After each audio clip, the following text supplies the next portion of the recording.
What's going on, guys? This is post-production Batboy, and before we can start this video, I need to tell you guys to all go over and subscribe to Kanga-Fortnite. Huge shout out to them. If it wasn't for them, I couldn't have got like most of the footage for these live events and cinematics. Basically, all of the videos up and through like Chapter 2, Season 7 for the events were all from Kanga. Then I started doing the Fortnite official ones once they started getting those around Chapter 2, Season 6. So, shout out to him. Make sure you go check out his channel. I don't want to get copyright striked for this, so these clips are not my own. Be sure to go check him out. He's super awesome, super useful. Subscribe to his channel. Okay, back to the show. What's going on, guys? This is Batboy, and today we are going to be checking out the entire Fortnite storyline, according to me. I dug around and was looking for everything and figured it's been a while since I think we've had a huge, full, detailed breakdown of the storyline, so let's hop right into it. So the Fortnite storyline starts with some stuff that happened before Fortnite Season 1. So obviously there's things that got revealed in the future that talk about the past. So this is what happened before the game even started. So we know that the 0 Point created the island, the storm, and the loop. The Imagined Order took control over the 0 Point thousands of years ago and monitored the loop. And the Imagined Order sends people onto the island, including John Jones. And that's how they discover that snapshots are formed when someone escapes the loop, and they discovered the 22 minutes, and it's basically how they learn everything. Geno, the leader of the IO, genetically modified his daughters before birth to make them the best fighters in all reality. And yep, that's Orsa's story for the Imagined and the Order. And he made a bet that they would escape the loop first. They failed, and Renegade Raider was actually the first to escape the loop.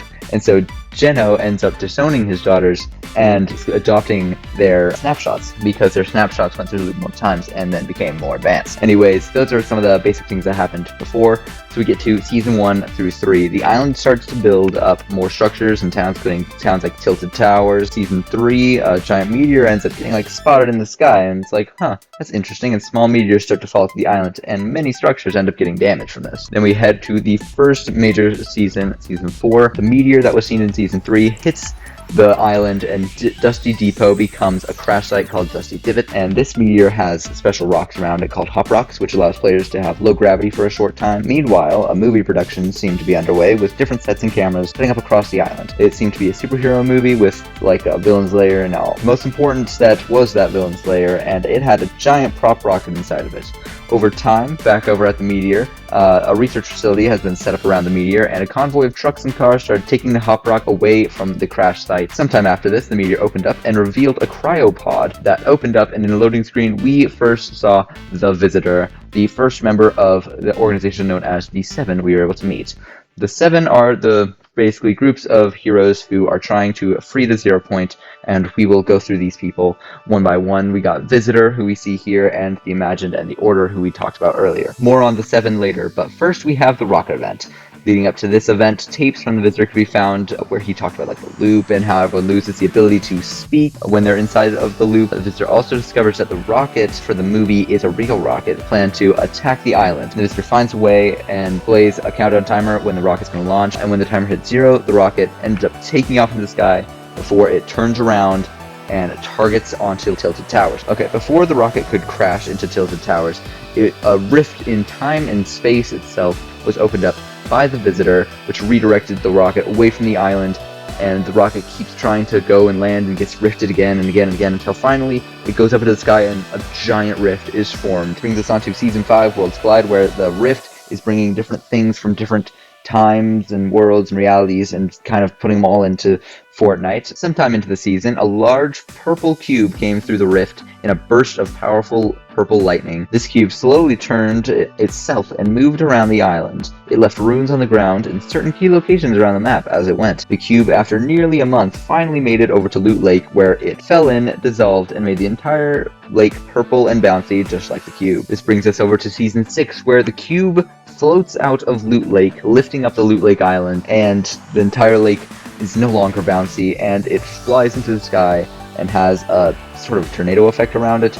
And the cube also summons tons of zombies using out of the storm, and the cube goes to ruin after ruin that it placed last season and was drawing power from each one. And finally the cube traveled back to the Loot Lake with all the rune power it had gathered, and finally was shooting down directly into Loot Lake, right above where the 0 point was this whole time. This brings us to still the most confusing event of all time, the butterfly event. Eventually, the cube finally broke after effort of trying to attack that position on Loot Lake. It spun around and exploded, and this explosion sent all of the loopers into the in-between, a world between worlds. A rift butterfly showed up and flew around us and then landed on our finger, sending us back to the island. Once back, we can see the cube was destroyed. That's it. We didn't really get a super good example of like what that was, and we still don't know much about that in-between world. We've only ever been there one other time. Fortnite Season 7. Okay, for context, earlier, some time ago in like Season 6, a chunk of the moon of Fortnite, the ice moon, fell into the ocean, and the slab of ice moved, and you could see it coming closer during Season 6, and finally it landed onto the main island. And this place is called Polar Peak. Here we meet the Ice King. The Ice King used to live on the ice moon, and his whole deal was that he gathered powerful relics in order to keep them out of the hands of those who might try to use them to like seek power. A partner of his was the Fire King, which turned against him and attempted to use the relics, but the Ice King immediately froze him and put him in prison. Was like, nope. But lucky for the Ice King, the prison was part of the chunk that fell onto the island, and over time the ice that was keeping him sealed there melted and the Fire King was free. The Ice King also had a short event this season where he found a shard of the cube and used his magic and covered the entire island in a winter storm with ice zombies. This takes us over to Season 8. With the Fire King freed, he used his fire magic to make a giant volcano on the island and hatched dragon ninja hybrids. Yeah, that is a really weird thing that did happen. But this is also when a giant vault was found underneath where the cube was attacking before the butterfly event. This vault could have been created by the Imagined Order to protect the 0 point from future attacks such as the cube. The vault has several giant keys that took lots of player action and loopers to move, and eventually all of the keys made it to the vault, and the vault was opened, and all of the players could then jump in, and inside was our first look ever at the 0 point. Inside the vault, we could see a desk in front of the 0 point with a helmet of a skin called the Singularity, who is an IO agent. In front of that desk, we could see 6 different pillars of crystal with different weapons that were vaulted by IO in the past. The loopers were able to break open one of the crystals, and the crystal that was broken open was the drum gun, and the gun was added back into the loop for the remainder of the season. After the crystal broke, all of the loopers flew out of the vault, and it closed behind them. After the vault had closed, the seismic activity made the volcano explode, and the volcano started destroying tons of the island, including tilted towers, and hit a whole bunch of Polar Peak, melting and destroying a whole bunch of the ice. On to Season 9, the Singularity helped us renovate the island from that terrible disaster of the volcano with all this amazing future technology, changing tilted towers into neo-tilted, and most importantly, they turned the volcano into pressure plant. Also, a giant monster could be seen in the melting ice of Polar Peak in the aftermath of the volcano explosion. Over time, the ice melted and the monster eventually broke free, leaving giant footprints and destruction in its wake. But for the most part, it hid in the ocean. Luckily for the island, a giant mech was being built by Singularity and Pressure Plant to fight off the monster. At the end of this season, the monster finally returned at the same time the mech was finally complete. The mech was being piloted by a new member of the Seven we haven't met before, Paradigm. Paradigm is the greatest mech pilot of all time, according to some of the other members. Seven. For the first time, the Seven worked with the Imagined Order to defeat a common threat, which was the monster. Paradigm fought off the monster, who is attacking the 0 point vault, and rocket charged it into the ocean. The battle was not won because the monster was able to leap back out of the ocean, tear off an arm of the mech, and with barely any options left to stop this monster, the Paradigm made the very controversial choice to break open the Zero Vault herself and use the 0 point's energy to power up the mech in order to defeat the monster. With the monster defeated, and the 0 point cracked and exposed from being used by the mech flew off into space, where it crashed onto the ice moon. Season X. The 0 point is exposed and decaying quickly, and different things from the past have started appearing all over the map, including the original meteor from Season 4. However, this meteor was frozen in time, moments before it impacted the ground. The visitor returned to the island alongside the scientist, who is another member of the Seven, and their goal was to, save reality? And throughout the season, the 0 point was becoming more and more unstable, and it had a field of energy around it that was like protecting it like a force field. And finally, the Seven had a plan and were forced to take action before it was too late. The event started with a single rocket launching out of the map, just like from the rocket event, and that rocket flew into a giant rift in the sky and then flew out into other rifts and was going in and out of more rifts until suddenly we could see tons of different rockets, a total of 7 rockets, until they got to be around the meteor. They eventually all started going around it and trying to form a giant rift in front of the meteor. They kept going over and over and over and over in front of the rift, trying to get it to be unfrozen from time, and eventually it moved and fell into the rift, at which point it came out of a rift directly above the 0 point. One of the 7 rockets flew straight into the fracturing 0 point shield and completely damaged and did an initial blow. And the remaining rockets escorted the meteor into the 0 point, which caused a black hole collapse of the entire island. Now, we don't know exactly what happened, but what appears to have happened is that the IO rebooted their system somehow and were able to create a new island and with the former island and kind of split it into 2. On one side, the IO was back in control. It was the main side. On the other side of the island that was created, it was run by the 7, but we don't know about that side until 2 years from this point, so we'll get back to that later. But back on the main side of the island, random bunkers could be seen all around the map that were completely indestructible and no one could get in them for years. It was impossible. But that season was pretty slow. So that moves us into Chapter 2, Season 2, which brings us Midas, former IO employee, who has created a secret spy organization with different loopers on the island. He has hired several people, including Brutus, Meowscles, Tiantina, and Sky. Throughout the season, 2 factions, Ghost and Shadow, were fighting, but the secret is Midas was a secret third team in this war, and sent his agents to different sides, either Ghost or Shadow, to push the battle in a way that he could spin for his own benefit. Midas was secretly constructing a doomsday device underneath his headquarters in the center of the map, alongside his daughter Jules. Finally, the perfect opportunity arrived for this device, the device event. Midas activated this device, which lifted up out of the central building, and tons of small pylons came up around it. The device charged up and formed a giant energy sphere, which shot at the nearby pylons and used these pylons to shoot energy directly at the storm. This started push against the storm, and it was clear the device was trying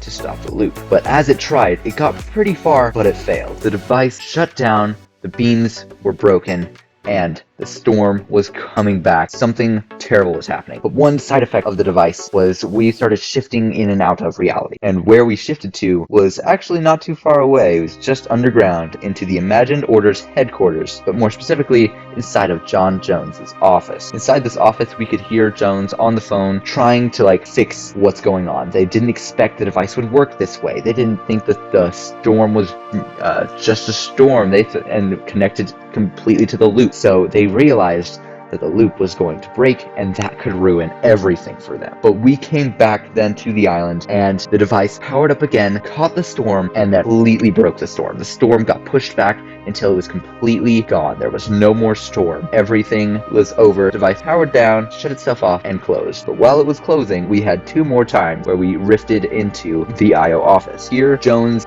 frantically was working with other people and somehow changed the storm to a flood. And this is when we go back into the island just to see a giant wall of water in the same place the storm was. Now the device is already shut off, so the device wasn't able to stop this loop from ending. Anyways, staring at this giant wall of water, we are transported back into the IO office, where Jones walks in to see us, a looper, standing in front of him. He's panicked, but before he can ask too many questions, we go back to the island and the loop. And Fortnite continues as usual, but the storm has become a flood. But with the storm being a flood, that leads to the entire map getting completely flooded. And this is the season where we are introduced to Jules, Midas' daughter. Not much other things happen in this season. The flood slowly starts to recede. The secret spy organization Midas set up was defeated, and we see Midas, or a snapshot of Midas, get eaten by a shark, and we don't really hear from Midas again. Over time, the water level started to go back down, and the storm is a normal storm again. This brings us into Chapter 2, Season 4, the Marvel season. This story follows Thor, who is transported onto the island,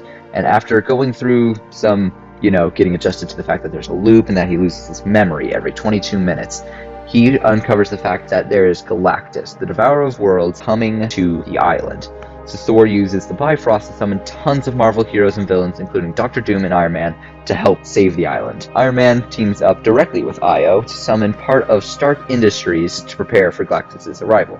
Iron Man worked to make thousands of battle bus clones using the 0 point and loop mechanics, and he basically tinkered with reality. This brings us to the Devourer of Worlds event, where Galactus showed up and immediately just destroyed our preparations and started to absorb the 0 point. Iron Man arrives and takes us all back to the in-between. We don't know how Tony Stark was able to send us to the in-between, but we were all able to get into a whole bunch of battle buses, and by tricking Galactus into inhaling as many battle buses as possible that were full of gamma bombs, he was rifted away into the other side of the galaxy. But this event ended with a clip of John Jones waking up in his office, and it has been months since we heard anything about Jones. So this was actually pretty important moment, because this brought us into Chapter 2, Season 5. The season starts with Jones getting a call from Dr. Sloan, his boss at the Imagined Order, and getting told to go back to the island because the 0 point was exposed and in danger. Jones reluctantly agrees and spends the whole season using a rift device to go to different realities to bring the best hunters across all reality to the island to help protect the 0 point. Doing this left the 0 point getting more and more unstable the more he used his rift device, and this is the worst we have ever seen the 0 point across the entire storyline, as it was sending off waves that distorted reality and had portals to other realities coming off of it. It was purple and it was fracturing. In some reality logs Jones was making, Jones gets upset that nothing matters anymore because reality itself is going to end and the IO isn't doing anything about it. Jones goes behind the Imagined Order's backs and tries to find everything they can about the Seven. Eventually, he fully defects from IO, and using his portal device, he heads over to the island and summons the Foundation, the leader of the Seven. They talk, Hang on, let's talk! and Jones tells him that he can get him to Geno, the leader of IO. Foundation asks about the sisters, daughters of Geno, and Jones says he can get Foundation all of them. This is when we, the Loopers, help Jones go around and close the portals that are coming off the 0 point, while Foundation starts to bloom the 0 point. The bloom fails, which forces the Foundation to seal himself into the 0 point by creating an indestructible spire around the 0 point to heal it. Jones is forced to overload his portal device in order to seal the 0 point off, which means Jones is stuck back into the loop, and a fugitive of the people who run it. This takes us into Chapter 2, Season 6, where John Jones runs around hiding in the map, changing disguises constantly. The 0 point has turned much of the island into a primal theme due to its instability during the event at the beginning of the season. Eventually, a person named Raz discovered a shard of the cube and became corrupted. Raz eventually managed to summon the last reality, the ones who sent the cubes, back in Chapter 1. However, during this time, there was a series of Batman 0 point comic that came out. In these comics, we follow Batman as he comes into the loop and discovers that the loop is 22 minutes,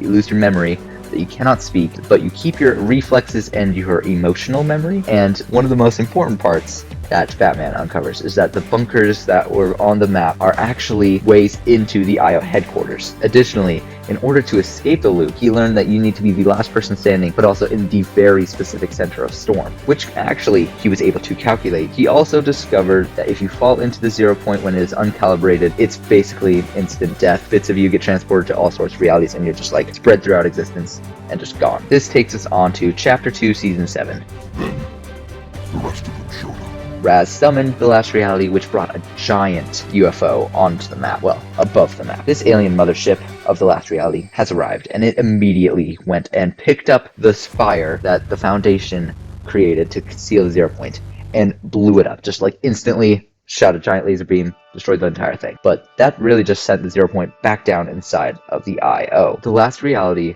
then attacks with an army of chimera aliens and UFOs. They send abductors and they start abducting people to learn research. Meanwhile, Dr. Sloan takes up the defense against the last reality and has set up IO bases all over the surface. Eventually, the mothership starts to abduct everyone, and places of interest like entire areas like Slurp Factory and other places around the map started getting entirely abducted. This gives Dr. Sloan an idea. So Dr. Sloan put in place a ton of bombs underneath the next location that the mothership was going to abduct, and basically baited the mothership in order to abduct a whole bunch of explosives. So now the plan is to get us on board the mothership and take it down by arming up the bombs. This is Operation Skyfire. The plan starts off great. Dr. Sloan is able to pack different special backpacks that we are all carrying around that they can use to interact with the different things on the mothership. They open our cells, we get free, and we sneak around until we get spotted.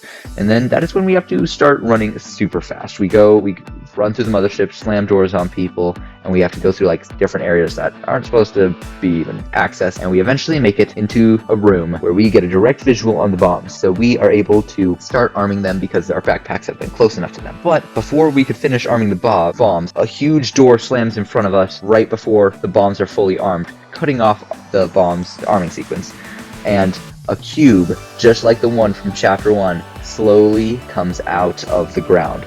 Dr. Sloan is having a mild panic attack at this, and talks about how the last cube nearly destroyed the island, and didn't realize that there could be more than one. And so she used our backpacks to send out a specific charge to disable the cube. Now, how they knew how to do this is a small deviation that we'll come back to when we talk more about the origin. Anyways, with that cube disabled, we finish arming the bombs, and Dr. Sloan says she's going to have to leave us on the mothership because she doesn't want to risk that cube finding a way back onto the island. We end up going over and reviving the cube, which turns blue now, so we call it Blevin. We head back up an elevator shaft to reveal thousands of cubes inside the mothership, just absolutely tons of them, including a special golden cube that we see. And we realize Dr. Sloan's plan was massively flawed. If they didn't want cubes to get onto the island, then they should not have destroyed the mothership, because this leads us to Season 8, Cubed, which involves the mothership absolutely blowing up and dropping tons of cubes all over the map. A special golden cube, which houses the Cube Queen, is also on the map. And that cube started going around to the other cubes, duplicating them, and trying to get as many cubes as possible. And if one cube could destroy the map, the tons of cubes that are on this map is an ultimate red flag. And surprisingly enough, we don't hear too much from the IO. The IO is like retreating at this point. They are trying to get back to a giant bunker door, which was never opened for 2 years throughout this season. And cubes are moving all over the place. They aren't affected by the loop. They don't have a memory loss because they're cubes. How could they? And additionally, a reality called the Sideways has started to appear with these cubes, which created these cube monsters that would roam the map and would... But they had one specific weakness, that they would disintegrate in water. Throughout the season, the cubes started to move towards the center of the map, and eventually the Cube Queen came out of the golden cube and formed all of the cubes into a giant cube pyramid right at the center of the map with the gold cube on top.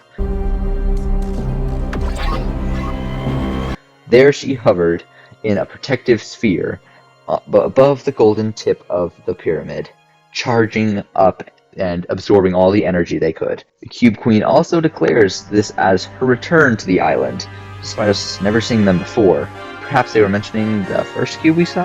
The Cube Queen also managed to predict a future outcome between the battle of Io and Seven. There is a lot of weird stuff about the last reality, and maybe we'll talk about that in a future theory video, but what we need to know right now is that the last reality has completely taken over this map. Io is retreated to that bunker, which turned out to just be some other Io base, which was very underwhelming. And the blue cube, Blevin, has been sitting the whole time at just like the southern part of the map, didn't ever interact with any other cubes, which is weird because it feels like all the other cubes were getting controlled by the Queen, except for Blevin. As a last-ditch effort, we, the loopers, made a small fort constructed out of metal and some other scrap. It wasn't super well done, but the IO wasn't going to help us really build much, so we built a small fort as our last stand location for all loopers. This brings us to the end of Chapter 2. The event starts with everyone at our last resort location. Blevin somehow was able to teleport himself over to this spot, where he put up a protective force field. It is at this moment that the Cube Queen finished charging up and became massive. They grew in size 3 times. Then the Cube Queen shot a giant beam of energy into the sky, which started to open up a portal to the entire fleet of the last reality. We're talking hundreds of motherships the size of the ones we've seen, and also a giant planet-sized ship called the Cube Cradle, which housed a golden cube probably the size of multiple islands. This thing was massive. So as we all started panicking, waves of cube monsters started to arrive, and the Cube Queen started getting summoning even larger waves and harder things, and surrounded us with complete barriers of cubes, and we were completely trapped. UFOs, the smaller UFOs, were able to start coming down onto the island, but their blasts were mostly shielded off by that shield from Blevin until that broke from the relentless fire. Then the UFOs came through and stole our weapons, so we were completely defenseless. We all went and gathered around Blevin, who was shooting off beams of blue lightning to fend off the monsters until a huge abductor-class UFO came down and then shot a giant beam and completely obliterated Blevin in one shot. It was at this moment that we cut down to underneath the island in the Imagined Order's headquarters to find Jones getting tortured by Dr. Sloan. So with the Imagined Order not taking any part in trying to save the island, the Foundation breaks into the IO base, saves Jones, with Jonesy saved, Taking us to the other side. Foundation calls for the start of Phase 2, which has the scientist and visitor come rescue us loopers on the surface by escorting us down through one of those indestructible bunkers into the IO base to go meet up with Foundation. We run through the old Imagined Order base just to make it barely in time to the center of the map as the map is slowly flipping on its side. This is when a giant cube monster comes in and breaks a glass thing under the ocean. This is a bit of a continuity error because cube monsters are supposed to be, like, have a weakness of water, but this one was able to somehow survive and break open the thing as the island was 50% flipped. This sends us out in a giant flood and we swim up and are at the surface hundreds of, like, thousands of meters away from the island. And this is where we see the entire island flip and the Cube Queen get completely dunked underneath the water, causing the portal to close. Abductors all start smashing into the other side of the island, and reality as we know it is saved for now. During this season, we find out that the Seven have this whole base here. They basically run this area. This is their base of operations. We see a launch pad area with 7 different rocket silos.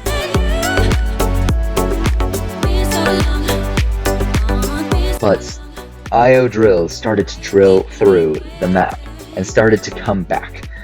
The IO were not done yet. They wanted to defeat the Seven. The scientist during this time was also frantically trying to get a hold of Paradigm, who was still missing in action after the Monster v Robot event, and was begging for help. In this season, we met the Origin, who turned out to be the former Cube King.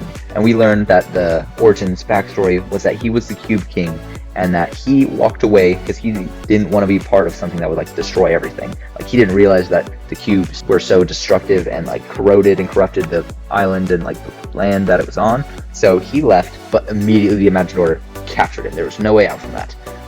And eventually he tricked the IO into thinking he sold out. And the way I think he did that was teaching the Imagined Order a little bit about the cubes and kind of taught them a small fraction about the cubes, including how to disable it like they did back in Chapter 2, Season 7, Operation Skyfire. Anyways, we also finally met the Imagined and the Order, and that fully completed our 7 roster with the Daughters of Geno, the Imagined and the Order, the Origin, former rulers of the cubes, and then Foundation, leader of the 7, Paradigm, the mech pilot for the 7, Visitor, the one in charge of all the rockets, the scientist, who is the scientist for the 7.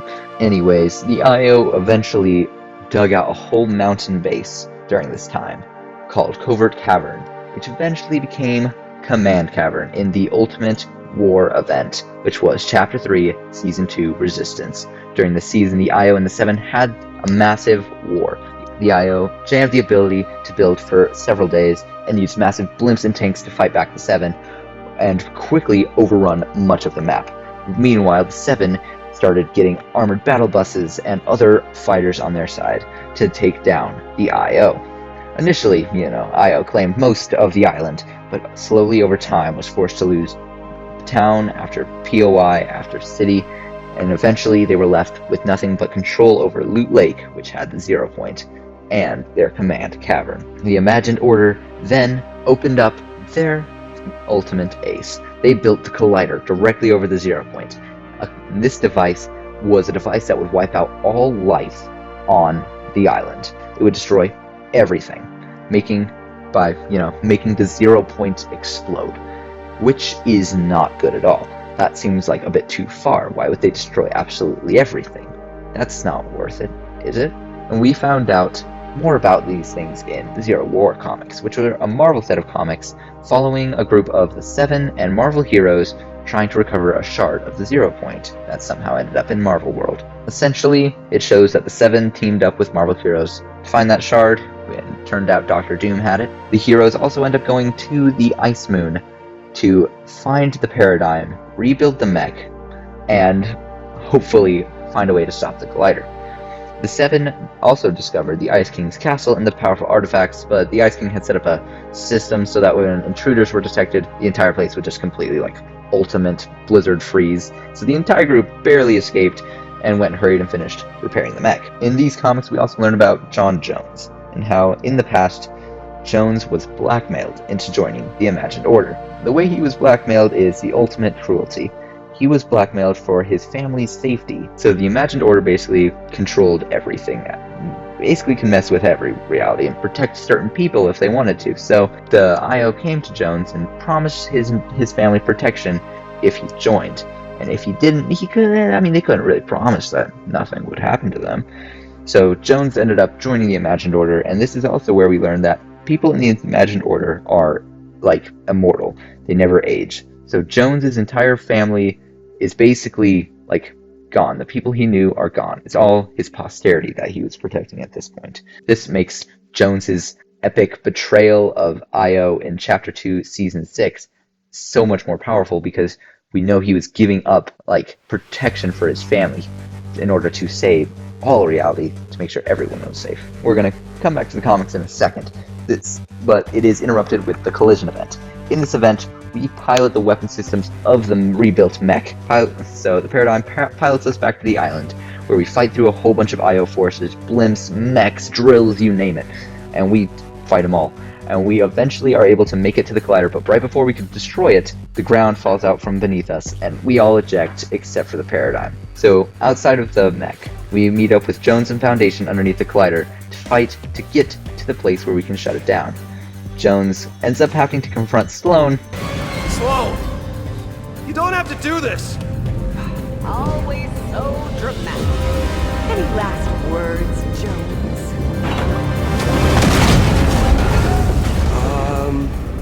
Look out? After Sloan has been dealt with, Jones and Foundation see that Geno is being focused on by the Zero Point, and so they immediately jump on the opportunity, literally, and hop into the Zero Point to go after Geno. Meanwhile, we finish destroying the Collider and shutting it down, and we save all reality as we know it. Good job, reality is saved and the Imagined Order has been defeated. Anyways, coming back to the Zero War comics, the Foundation and Jones, as we learn, were not the only ones at that collision event.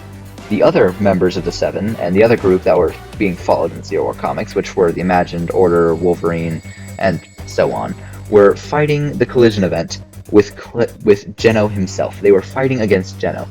The fight ends with the Imagined and Geno falling into an uncalibrated Zero Point, which, as we learned from the Batman comics, is like a death sentence. So when Foundation and Jones jumped in, they found themselves in a reality that was just kind of like a pocket reality, where Geno and the Imagined were slowly dusting away, Endgame style. Geno says that the nothing is inevitable, and then they both dust away. After Geno and Imagined are gone, Foundation and Jones end up finding a way to leave that reality and return back to the island. Finally, we see Geno reform in a different reality, meaning he survived, and possibly the Imagined could be alive as well. I cannot stress enough how important this Zero War section is with Geno, because this is something that I've seen so many people not see. Everyone's expecting more on this in events, and it's true they should do some more about this in an event form instead of just doing this all in the comics. But this is what happened when Geno was seen in the Zero Point and Foundation and Jones jumped in. So that fills in this plot gap of why that Foundation and Jones are already back on the map in the next season, which is Chapter 3, Season 3, Vibin'.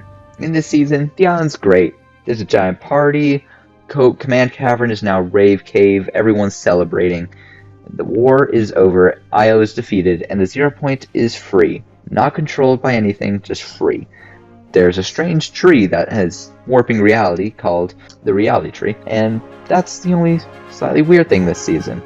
Throughout the season, the Seven are trying to figure out what the tree is and how bad this thing could be. The scientist is the one who's leading up the science around this and is very nervous about this. A lot of the readings and things he gets are full of 0-point energy, which the tree appears to be drawing from the nearby river, which leads back to the 0 point. Over the season, the tree starts to have more and more smaller trees show up in different POIs, changing the POI every match until it finally settles to one version of that POI. Towards the end of the season, the members of the Seven each started to go missing one by one. The Foundation disappeared, then the Origin, the Imagined, the Order, the Visitor, and finally the Scientist. It's at this point that the Paradigm works with the Scientist's AI named Amy to find them. The truth of the situation is not great. Only the Scientist, Origin, and Visitor can be found in a secret underground lab.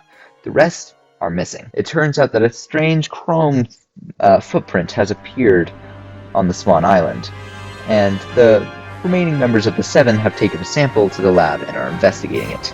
This is a huge mistake, as in Chapter 3, Season 4, Paradise begins. The chrome is controlled by the last reality. It is a substance that is able to be expanded and replicated. It's like the Midas touch of substances. It can turn anything it touches into chrome. So the chrome starts to expand and does it incredibly fast. It completely it turns the Scientist, Origin, and Visitor all into this chrome. Paradigm is the only one who is able to escape and dives into the 0 point to their home reality 659. The Herald then reveals themselves as the one behind the chrome. The Herald is a member of the last reality. They took over half of the map, turning everything into chrome. What is strange is that once the chrome arrived, the reality tree died and lost its power. The Herald can be seen looking through a chrome orb at the reality tree the whole season, but it hasn't changed. It's remained dead. The only thing that's happened is some chrome has spread and come up in that area. Now we get some understanding of some stuff that happened last season as well. During the previous season, the 0 point was like acting really frantic and sending out pulses and signals and trying to warn us of something.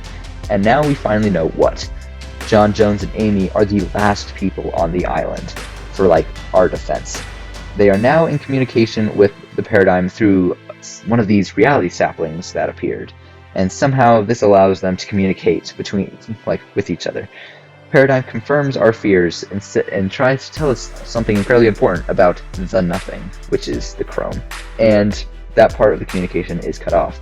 But they do say that the reality as we know it will end, and there is no stopping it now.